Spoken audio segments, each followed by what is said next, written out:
Yeah, and he said, you have to go create, not just go. Fine. Oh, good. Oh, that was good. What he said. I see. Okay. You have to go build. He said, you have something in you. You have a drive. You have a passion. You have a relentless kind of spirit. And he says, you shouldn't go to college. And that was the most radical thing that a suburban kid in Chicago could hear, because everyone would go to college. Of course. It's a mark of failure not to go to college. Yeah, And so not getting into West Point was very demoralizing. However, it was the greatest gift ever from the Lord, because I took the gap year, and to your credit, which is no one's ever put this together, all my friends were in college. So I would start visiting my friends in colleges. So you think about it, because I would go to high school. I would graduate high school. I still am friends with all my high school friends. So I'd go to University of Iowa, University of Illinois to go visit them, Northwestern.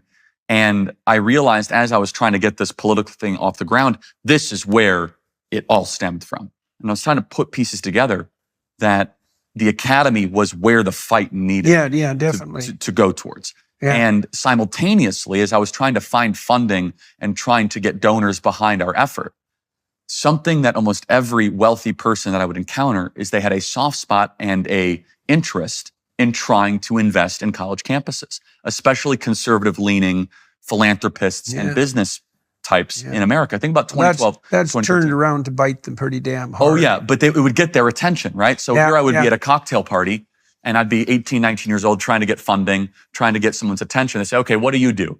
I said, well, I'm trying to bring conservatism to college campuses. Oh, really? And they would be sincere. They would lean in. Right. They'd say, well, what about my alma mater? Have you spoke there? And so I'd have a little connection. I'd say, well, maybe I could visit there if we have a little bit of money. And so it helped. So I had interest from the donor community. So you could see that there was an opening there, a door that was opening. And I had no idea how big that opening was. And the more that I learned, some of these donors, as you would say, they'd give hundreds of millions of dollars to these schools. Yeah, right. And so they had a lot of vested interest. They were very curious about a young guy that wants to go shake up these campuses.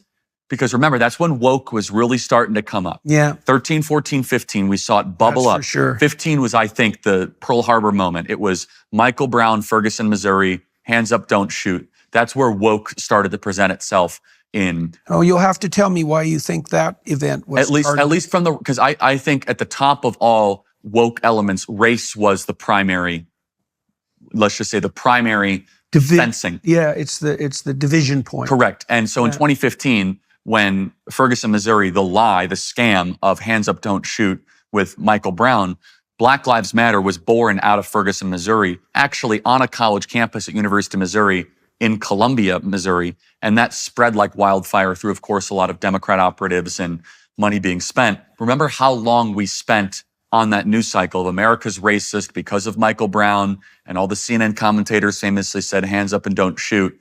And we spent more time on race obsession in the last 2 years of Obama's presidency than the last 4 or 5 years prior. Yeah. And that's because— Well, that's a hallmark of the danger of allowing race to be an issue in the presidency to begin with. Exactly. But an underappreciated element here is Eric Holder was setting the table for that, with very loyal people in the Department of Justice that believed that police were inherently racist. Right. They were launching investigations into very successful police departments trying to find police brutality and racial bias. And so the table was set, and that was the mini George Floyd moment of the beginning of woke. Well, and you know, psychologists played a role in that in a major way too, because you had Banaji and her crowd with the, what do they call that? The implicit association test, completely forcing the idea of implicit bias, you know. And social psychology is a very corrupt discipline, and it has been maybe from its onset. And it's stacked from top to bottom with careerists.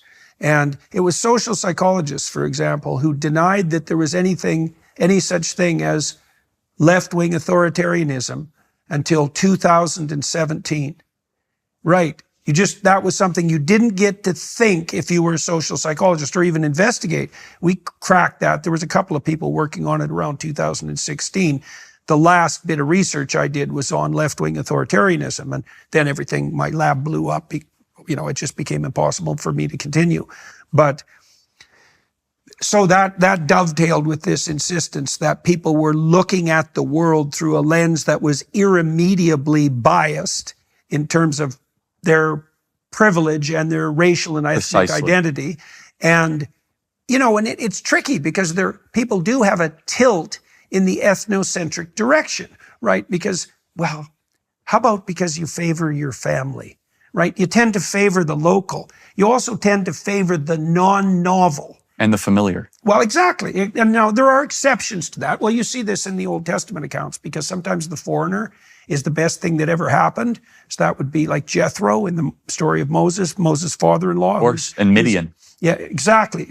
And then you have the alternative that would be like Jezebel, who's the foreign devil, so to speak. Of course. And so, that's a paradox that's very difficult to properly navigate.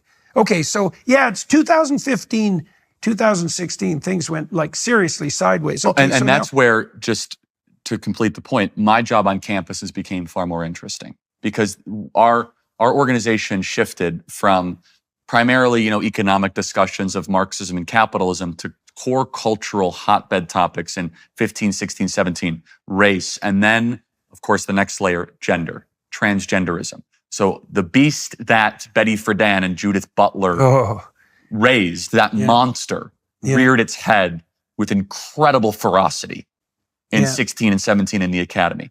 And people don't believe it when I say this. I saw this happen. No, it's okay. Just really quick. In 2012, 2013, there was almost no transgender anything on these campuses. It didn't exist. I could tell you, I went to these campuses. I talked to these students.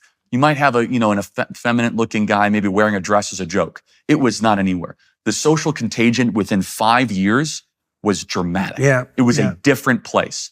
You went from just, okay, you are who you are to, you're not going to use my pronouns, hyper-tyrannical, hyper-authoritarian. So then here we are, a 5-year-old organization with a growing infrastructure and a growing presence and a growing staffing, organization. And we multiplied significantly because then the donor types, like, hold on, what happened to my alma mater? Why is it that they're burning down UC Berkeley? Remember, Milo Yiannopoulos went to University of California, Berkeley in the spring of 17, and they burnt the whole place down. Ben Shapiro very similarly. And so we then found ourselves accidentally or through serendipity on the front lines of the American culture war. Yeah, well, there's a lot of that's not accidental. You think about the way that you told your story. I mean, it's improbable, but you were of the temperamental type. That's that strange blend of entrepreneurial temperament and conservative temperament. Those things don't generally go together, right? The conservative temperament, you could accept the libertarians because they're probably